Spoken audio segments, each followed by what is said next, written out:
I'm Dr. Dean Eggett, Medical Secretary to Doncaster Local Medical Committee, and I'm sat with Dr. David Crichton, one of the candidates applying for CCG chair, just to run through a few questions that some of our electorate have put to the chair. So, David, just tell us a bit about yourself. So as Dean said, I'm Dr. David Crichton. I'm a local GP and I've worked in Doncaster for 11 years now, and in my present practice at Bentley for the last 10.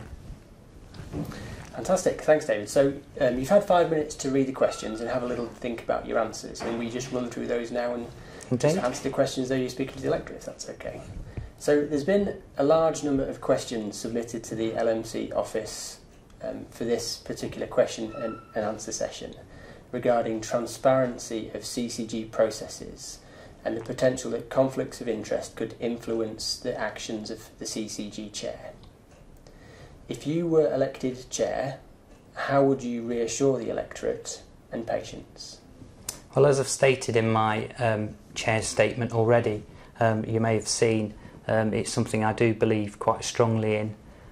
I have avoided being part of any private provider group in the past, not because I wanted to be the chair, but just I felt that it was difficult to hold the post that I've previously had. I know that not everybody is as fortunate as me, but this is a decision I made myself. General practice has a conflict of interest by being a provider group and a commissioner, and I am not immune to that. However, I think that we have to be more transparent and open about making our own decisions whether we participate in conversations. I'm a member of the prescribing committee and also end of life, and people do declare interest. I think there's more than just declaring. I think you actually have to take responsibility and sometimes take your own decisions to step back.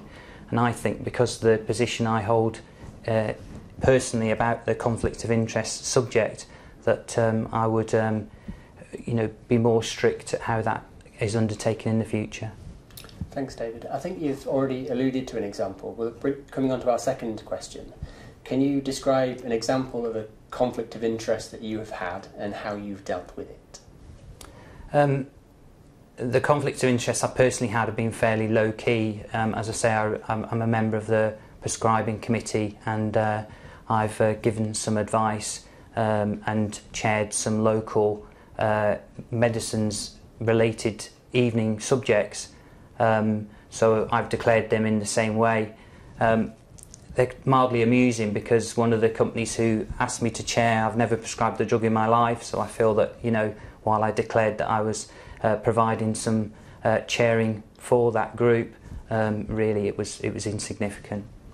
Okay, so moving on now about how you would be in the chair's position for the CCG. NHS Doncaster CCG has authority to co-commission to level 3 for primary care. What is your personal vision for general practice for Doncaster, and how will you make it happen? For Doncaster alone, I'd like to see the best healthcare for our patients, and I believe that although we've got many challenges with staffing and lots of strain on day-to-day pressures, I still believe that in the challenging times that we have in Doncaster, we can actually provide a good service. I'd like to think that my own practice is an example of that, where we look after some very ill patients but do a good job, and I don't believe that we can't do that as a whole community. The CCG 360 feedback last year highlighted that the CCG was doing significantly less well in many areas than its counterparts within the cluster and nationally. The message given out from one of the locality leads regarding the performance this year was much the same as last year. How would you reflect on the performance of the CCG thus far, and what should be done now? Okay. Well, the CCG's been in existence 4.5 years, and I don't think any of us would believe that we're where we want to be.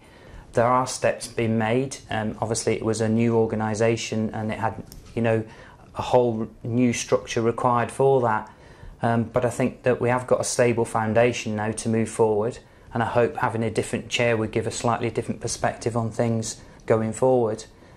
My strength's probably on clinical medicine, and I hope to bring that in to the role and drive forward our care to our patients. Thanks. And just finally, some are saying that GP-led commissioning in Doncaster has failed over the last 4 years to improve the fragmented pathways of care. How would you address the fragmentation of care in our region? Okay, I think we've been successful in many areas. Clearly, not all.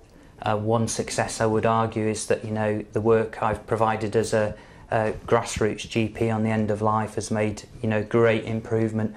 And in fact, we're almost seen as a beacon for the rest of Yorkshire and Humber. So I disagree with that statement wholly, but I do realise that there are other pathways that have not had quite as much, haven't benefited from the same emphasis to improve. So clearly there's a lot more work still to be done.